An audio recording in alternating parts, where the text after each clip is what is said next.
Good morning सगळ्यांना आणि सगळ्यांना श्री स्वामी समर्थ. कसे आहात सगळे? आय होप स्वामींच्या कृपेने तुम्ही सगळे छान असाल. तर सर्वप्रथम सर्वांना परत एकदा श्री स्वामी समर्थ.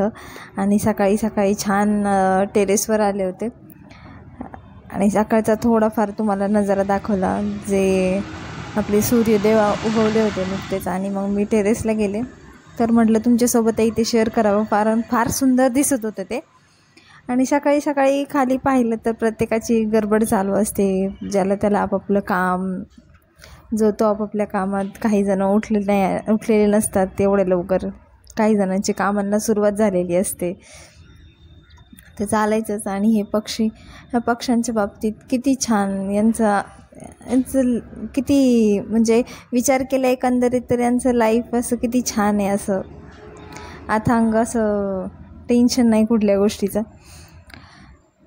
तर ठीक आहे. आणि मी त्यानंतर परत एकदा तुम्हाला सूर्यदेव दाखवते, कारण ते इतकी सुंदर दिसत होता ना तो नजारा, खूप भारी वाटत होतं. फक्त कमी होती ती झाडांची, कारण सगळीकडे बिल्डिंगच दिसत होत्या. झाडं तर कुठं लांब लांबपर्यंत अशी छान झाडं दिसत नाही आहेत. प्रत्येक म्हणजे आजकाल ह्या सिमेंटच्या म्हणतं ह्या जगात झाडांची खूप कमी होत चालली आहे. इथं आजूबाजूला माझ्या घरापाशी तर काही जास्त झाडं नाही आहेत पलीकडच्या साईडला, पण ते जास्त नाही आहेत, पण आहेत थोडेफार. तिकडच्या बॅक साईडला आहेत माझ्या घराच्या. पण जिकडे पाहावं तिकडं सगळीकडे ह्या बिल्डिंगच दिसत होत्या, लांब लांब. जितक्या लांब नजर जाईल तेवढ्या लांब फक्त सिमेंटचं जंगल, दुसरं काही नाही. किती चेंजेस होत गेले सगळ्या गोष्टींचे. पहिले मी जेव्हा लहान होते ना, इकडे सगळी शेती होती. मला आठवत नाही, पण आई सांगते की इकडे सगळी शेती होती. आम्ही जिथं राहतो तिथं पण शेती होती. आणि नंतर मग आम्ही घर बांधलं. त्यानंतर थोडा वेळ खाली आले, झाडांकडं पाहिलं, आणि त्या जास्वंदाला इतके छान फुलं उमलले होते. 3-4-5 फुलं आज आले होते. हा कलर खूप मला आवडतो, जास्वंदीचा जो हा कलर आहे ना, तो हा मला आवडतो. यातून एक प्रॉपर रेड कलर असतो, तो पण मला घ्यायचा आहे, पण आणखी काही घेणं होत नाही. मी भरपूर ठिकाणी पाहिलं, पण मला जो पाहिजे प्रॉपर लाल कलर तो नाही आहे. तर चालायचं, ठीक आहे. मी परत कधी बाहेर गेले तर मग मी नक्की घेऊन येईल.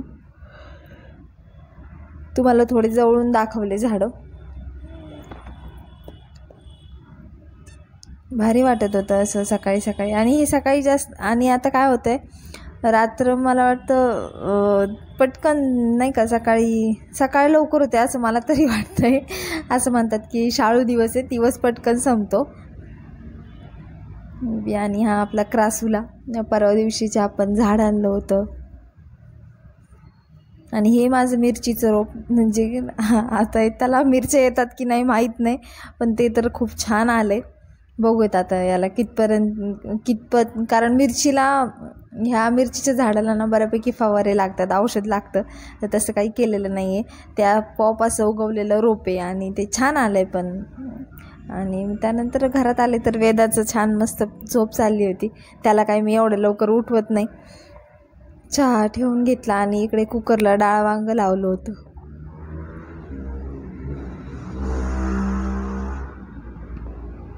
त्यानंतर माझं मी आवरायला घेतलं. म्हटलं थोडंसं स्वतःचं आवरून घ्यावं.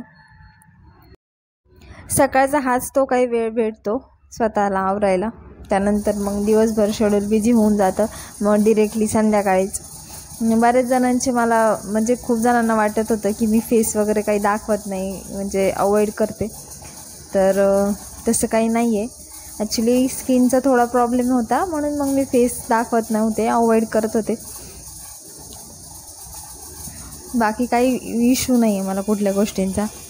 आणि बाकीचं माझं सकाळी आवरायचं चाललं होतं. सकाळी सकाळी बऱ्यापैकी गडबड असते सगळ्याच गोष्टींची. मग आवरायला स्वतःला खूप जास्त वेळ भेटत नाही. एक हार्डली 5 ते 10 मिनटं भेटतात. तेवढ्या पिरियडमध्ये आपलं आवरून घेतलं ना मग आहे. आणि नाही तर मग त्या 5-10 मिनटात काही काम करत राहिलं की मग ज्यावेळेस जॉबला जायचं आहे त्यावेळेस मग पटकन आपलं आवरायचं आणि मग लगेच निघायचं, असा विषय होतो. कारण सकाळची सगळ्याच गोष्टी पाहायच्या असतात. सगळंच मॅनेज करायचं म्हटलं ना मग खूप धावपळ होती. देवपूजा वगैरे सगळं आवरून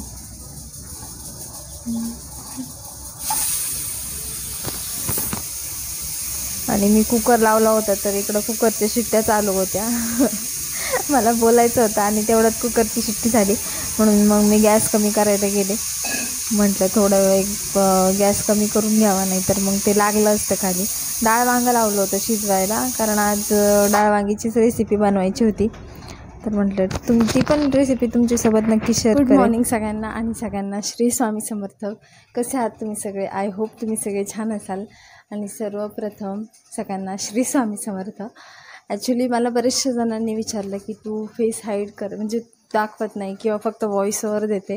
तर याचं कारण असं काही याचं कारण एवढंच आहे की थोडासा स्किन प्रॉब्लेम असल्यामुळे मग मी जास्त फेस नाही दाखवत. कारण बरेच लोकांचे पाहण्याचा दृष्टिकोन आजही चेंज झालेला नाही आहे. बऱ्याच लोकांचा दृष्टिकोन वेगवेगळा असतो. पण आता हा प्रॉब्लेम काही मला एकटीलाच नाही, असा प्रॉब्लेम बऱ्याचशा लोकांना आहे. आणि असं नाही की ह्या गोष्टींवर मेडिसिन आहे. ह्या गोष्टीसाठी मी तर खूप सारे मेडिसिन केलेत, पण काही त्याचा उपयोग होत नाही. बऱ्यापैकी भरपूर पैसे घालवलेत, पण काही फरक पडत नाही. तर ठीक आहे, ह्या कारणामुळे मी माझं फेस जास्त दाखवत नाही. आता बऱ्यापैकी ते क्लिअर होत आलं आहे. आता थोडासा जो काही पोर्शन राहिला आहे, जो फेसचा जो ओरिजिनल कलर आहे तो थोडासाच राहिला आहे. आता मागे पुढे तर तो पण काही दिवसात पूर्ण होऊन जाईल. बऱ्यापैकी तुम्ही पाहू शकता की आता हाताचं वगैरे तर पूर्ण झालेलंच आहे ते. ह्याला विटिलिगो असं म्हणतात. याच्यात 2-3 प्रकार येतात. एक कोड म्हणून ओळखला जातो आणि एक विटिलिगो असतो. तर मला कोड नाही आहे, तर विटिलिगो आहे. अशा खूप साऱ्या गोष्टी आहेत ह्या स्किन प्रॉब्लेममध्ये, की असं हा एकच नाही आहे, की असे 4-5 प्रकार आहेत जे की बऱ्याच लोकांना आहेत. आणि आता किती दिवस तो फेस हाईड करणार मी? तर ठीक आहे, आज मला वाटलं की तुमच्यासोबत ह्या सगळ्या गोष्टी शेअर कराव्या, म्हणून मग हे सगळं तुम्हाला सांगितलं. तर कदाचित मला जिथपर्यंत मला बाकीचे लोक ओळखतात, माझ्या घरच्यांना किंवा माझ्या सासरकडच्यांना किंवा जे आत्तापर्यंत माझ्यासोबत राहतात त्या सगळ्यांना, तर ह्या गोष्टीचा कधी काही प्रॉब्लेम झालेला नाही आहे. तुम्ही वेदाई पाहिलं आहे बऱ्याच वेळा, त्यालाही कधी ह्या सगळ्या गोष्टींचा इश्यू आलेला नाही. कारण हे फक्त मला पर्सनली स्वतःला दिसायला खराब दिसतं, अन्यथा ह्याचा मला काहीच प्रॉब्लेम नाही आहे. तर याच कारणामुळे मी फेस वगैरे काही दाखवत नाही जास्त. तर आय होप तुम्ही समजून घ्याल. आणि चला आता बाकीच्या तयारीला लागूयात. पुढचं मला आणखी जॉबला जाण्यासाठी लेट होतं आहे. जेवण बनवायचं बाकी, चहा करून ठेवला आहे. वेदा अजून झोपलेला आहे, त्याला उठवायचं आहे. तर बघूयात आता बाकीच्या सगळ्या गोष्टी. मी पुढचं काय जे रुटीन असेल ती तुमच्यासोबत नक्की शेअर करते.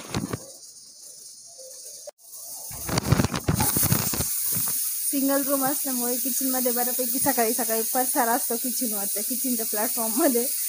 तर आता स्वयंपाक जेवण वगैरे बनवून झाल्यावर ते पण आवरून घेईल. कुकरला डाळ वांगं लावलं होतं, आज डाळ वांगं बनवायचं होतं. तर बाकी सगळं आवरल्याच्या नंतर ते पण मी क्लीन करून घेईन.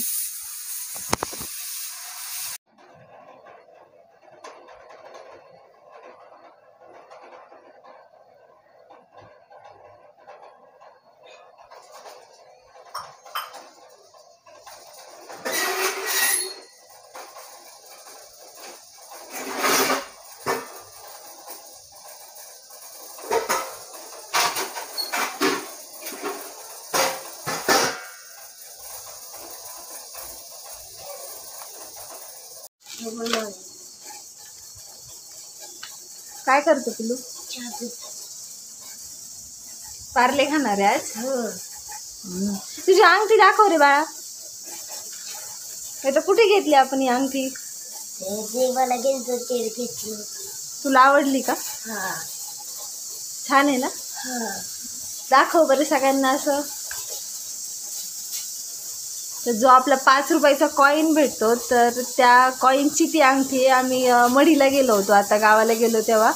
तर तेव्हा ती अंगठी बनवली होती. आम्ही सगळ्यांसाठीच बनवली, ही मी माझ्यासाठी पण बनवली होती. आणि खूप छान आहे. अजून तरी काही कलरचं वगैरे काही प्रॉब्लेम आले नाही आहे. बघूयात आता मागे पुढे काय आहे कसं आहे, दाखवेन मी तुमच्यासोबत शेअर करून. गुड मॉर्निंग म्हणा पिल्लू सगळ्यांना. सांगू दे. गुड मॉर्निंग म्हणा. Good morning. Good morning.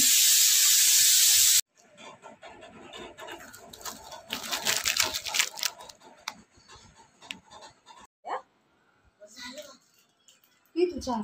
झालं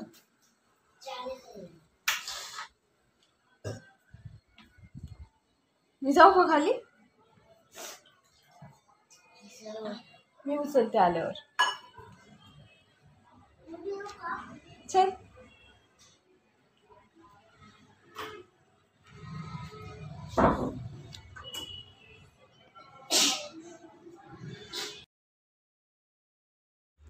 आणि हे मम्मीचं देवघर. मी खाली आले तर मम्मीची देवपूजा झाली होती. आणि मम्मी देवघर इतकं छान ठेवते ना, म्हणजे रोजची तिची देवपूजा वगैरे असते आणि तिचं देवघर पाहिलं ना एकदम मनाला प्रसन्न वाटतं. असं खूप सुंदर पूजा असते तिची. त्यानंतर पसारा, इथं पण पसारा होता. पसाऱ्याकडे इग्नोर करत सकाळी सगळ्यांच्याच घरी पसारा असतो. इकडे आलोक बसला होता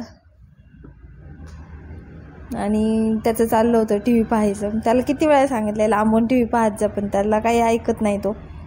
आता ती दीदी ओरडल्याशिवाय तो काय मागं होणार नाही. लहान मुलांचं फार अवघड आहे, त्या सगळ्या गोष्टी अजिबात ऐकत नाही. आणि दीदीचं इकडं जेवण वगैरे बनवून झालं होतं. दीदी सगळं आवरावरी करून ठेवत होती. तिने पण आज मला वाटतं बेसन पोळीच बनवली होती. आमच्या घरात बेसन पोळी सगळ्यांना आवडते, तर तिने पण आज बेसन पोळीचाच बेत ठेवला होता. भाजीला काही नसणार आहे मे बी, म्हणून तिने बेसन पोळी बनवली असेल. आणि त्यानंतर इकडं तुम्हाला मम्मीचे झाडं दाखवते. तिचे काही खूप सारे झाडं नाही आहेत, थोडेच आहेत, पण ते छान आहेत. तिने मेंटेन ठेवलेत बऱ्यापैकी. हा आर्यनचं पखवाद, आर्यन वाजवत असतो पखवाद, त्याला येतो पखवाद वाजवायला. रोजची त्याची प्रॅक्टिस पण असते. आणि हे मम्मीचे झाडं खूप सारे नाही आहेत, थोडेच आहेत, पण तिने छान मेंटेन ठेवलेत. तुळस आहे, मनी प्लांट आहे, ॲलोवेरा आहे. आणखी हे कशाचं मे बी चाफ्याचं झाड आहे असं ती सांगत होती. आता काय माहिती, खूप सुंदर आलं आहे, ते पण छान उगवलं आहे. आणि तिची ॲलोवेरा पण फार मोठी झाली आहे.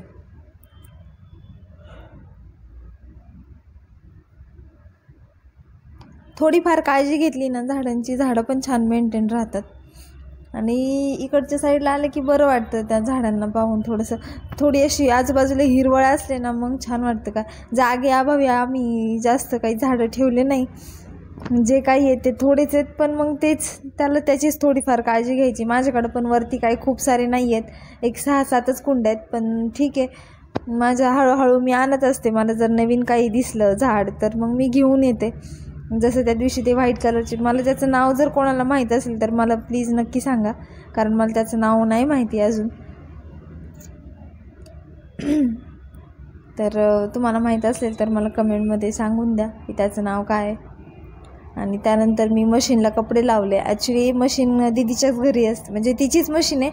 आता आमचे खूप जास्त कपडे नसतात म्हणून आम्ही एकत्रच लावून देतो, माझे आणि तिचे कपडे. त्यामुळं मग काय सकाळी कपड्यांचा तेवढा ताण नसतो धुवायचे. बाकी भांडे, फरशी, स्वयंपाक हे जे डेलीचं असतं हे असतंच. आणि पटपट घर आवरून घेतलं. माझं बेड पण सिंगल आहे, कारण जेवढ्या गोष्टी लागतात तेवढंच मी ठेवलेलं आहेत. माझं बेड पण सिंगल आहे, कारण वरती त्या रूममध्ये मोठा बेड बसला नसता म्हणून तो सिंगल बेड आहे. आणि त्यानंतर मी छानपैकी भाजीला फोडणी देऊन घेतली. डाळ वांग जे होतं ते छान आधी थोडंसं मॅश करून घेतलं, खूप जास्त नाही, एकदम थोडं मॅश करायचं. आणि मग त्यानंतर ह्या भाजीला काही जास्त मसाले वगैरे टाकायचे नाही, कारण ह्या थोड्या गावठी भाज्या आहेत, तर यांना आपलं जसं आपण एकदम साधं सिंपल भाजी करू तर तितकं चांगलं आहे. तर मग मी 2-3 डकले तेल टाकलं, म्हणजे 3 चमचे. आमच्या इकडं डकला म्हणतात, ते जे आहे त्याला डकला म्हणतात. तर 3 डकले किंवा 3 चमचे तेल टाकून घेतलं. आणि जास्त काही नाही, जिरी आणि लसूण टाकून थोडा तळून घ्यायचा. आणि मग नंतर आपण फोडणी जशी नॉर्मल फोडणी देतो तशी, बाकी मी काही नव्हतं टाकलं, फक्त लाल तिखट टाकलं होतं आणि थोडीशी हळद, बाकी काही नव्हतं. तर जिरी छान फुलू द्यायची जशी आपण बेसिक फोडणी देतो, आणि लसूण छान तळू द्यायचा थोडा ब्राऊन होईपर्यंत. आणि मग चटणी, जी आपण चटणी काढून ठेवली होती साईडला ती टाकायची. पण चटणी टाकताना लक्षात ठेवायचं की गॅस कमी करून ठेवायचा. आणि त्यानंतर आपलं जे डाळ वांग आहे आपण जे मॅश केलेलं, थोडंसं, खूप जास्त नाही केलं, नाही तर मग त्यातल्या वांग्याचा कळत नाही पूर्ण, ते पण मॅश होऊन जातं. तर मग ते थोडंसं स्मॅश करायचं आणि मग नंतर ते टाकून द्यायचं तेलात आणि सिंपल. आणि आता मीठ टाकायचं, थोडं शेंगदाण्यांचं कूट टाकून द्यायचा, झालं छान. आणि एवढंच, याला काही जास्त इन्ग्रेडियंट्स लागत नाही. कोथिंबीर असेल तर वरतून टाकून द्यायची. दिसायला पण छान दिसते, खायला पण खूप सुंदर टेस्ट येते. याच्यासोबत भाकरी पाहिजे किंवा भात पाहिजे, इतकी भारी टेस्ट लागते ना की विचारायचंच नाही. आणि छान मग त्याला उकळी आणून घेतली. उकळी आल्याच्या नंतर शेंगदाण्याचा कूट घातला. आधी नाही घालायचा शेंगदाण्याचा कूट, नंतरच टाकायचा. आणि त्याच्यानंतर मग एकदा हलवून घेऊन 5 मिनटं शिजू द्यायचं आणि मग बंद करायचं, कारण ऑलरेडी आपण डाळ शिजवूनच घेतलेली आहे. त्यानंतर मी क्लिनिकला जायला निघले. इकडे वेदा चिवडा खात होता दिवाळीचा, आणि माझी दिवाबत्ती वगैरे करून झाली. संध्याकाळी मधलं काही शूट केलं नाही, डिरेक्टली घरी आले. आणि घरी आल्याच्या नंतर टाईम दाखवते तुम्हाला, 10 वाजल्या होत्या. संध्याकाळी आल्यानंतर परत दिवाबत्ती केली आणि मग नंतर स्वामी चरित्र सारामृत वाचायला घेतलं. आता माझं बघून वेदा पण एक माळ जप असते तर तो येत नाही, पण ट्राय करतो, चालायचंच. आणि मला नक्की सांगा की तुम्हाला मी जी सेवा करते तर ते सेवा तुमच्यासोबत शेअर करायची बाकीची केलेली आवडेल का? जर आवडणार असेल तर मी नक्की तुमच्यासोबत शेअर करेन, मला तुम्ही कमेंटमध्ये नक्की सांगा. आणि हे लहान मुलं किती निरागस असतात, तर तो पण म्हणत होता श्री स्वामी समर्थ. तो ग्रंथ घेऊन बसला होता स्वामी चरित्र सारामृत समोर, कारण त्याला माहिती आई आल्यावरती रोज वाचते, एक माळ जप करते, तर त्याला पण ते अप्रूव्ह लागतं. तर तो पण बसतो. मग तो पण माळ अजून प्रॉपर येत नाही, शिकवते मी त्याला माळ धरायला, पण नाही धरता येत. जसं त्याला येतं तसं तो करतो. तर तुम्हाला आजचा व्हिडिओ कसा वाटला मला तुम्ही कमेंटमध्ये नक्की सांगायचं आहे. आवडला असेल तर लाईक करा, शेअर करा किंवा सबस्क्राईब करा, असं काही सांगणार नाही. तुम्हाला आवडला तर तुम्ही नक्कीच कराल ह्या सगळ्या गोष्टी. चालेल, परत भेटूयात आपल्या नेक्स्ट व्हिडिओमध्ये. तोपर्यंत सर्वांना बाय आणि सर्वांना श्री स्वामी समर्थ. आणि आजचा व्हिडिओ कसा वाटला